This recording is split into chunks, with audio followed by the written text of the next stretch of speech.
سلام البنات، مرحبا بكم مره اخرى في سهل ورخيص وبنين. اليوم ان شاء الله غادي نديرو الفلفله حاره هذه مزاود. ان شاء الله غادي نرقدوها بزيت الزيتون.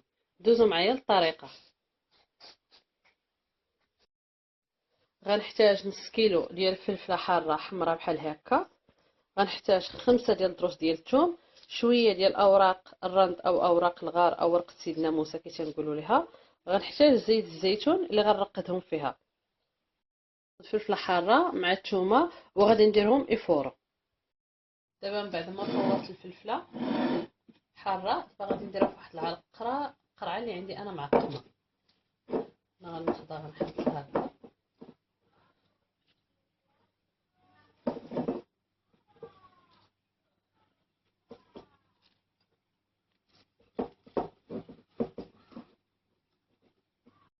ودرت فيها هذوك الدروس ديال الثومه. ودابا غادي ندير فيها ورق الرند او ورق الغار او ورق سيدنا موسى، كل واحد كيفاش كيسميها.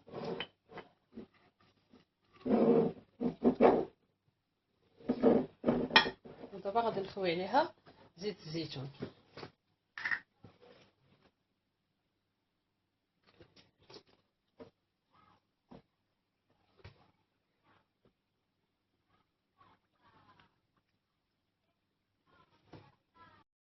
فانا عمرتها بالزيت حتى فات المستوى ديال الفلفله الحاره توصلت للفم. دابا غادي نخزنها في شي مكان اللي يكون مظلم او في الثلاجه حتى الوقيته اللي غادي نحتاجها. ابتداء من اسبوع ممكن اننا نستعملوا الفلفله حاره، اما بالنسبه للزيت ممكن نبداو نستعملوها من بعد 15 يوم. غادي تكون هذه هي الفلفله حاره اللي انا رقدتها بزيت الزيتون. نتمنى تعجبكم الفكره، وما تنسونيش من التعاليق، من لي لايك ومن الاشتراك، والى اللقاء.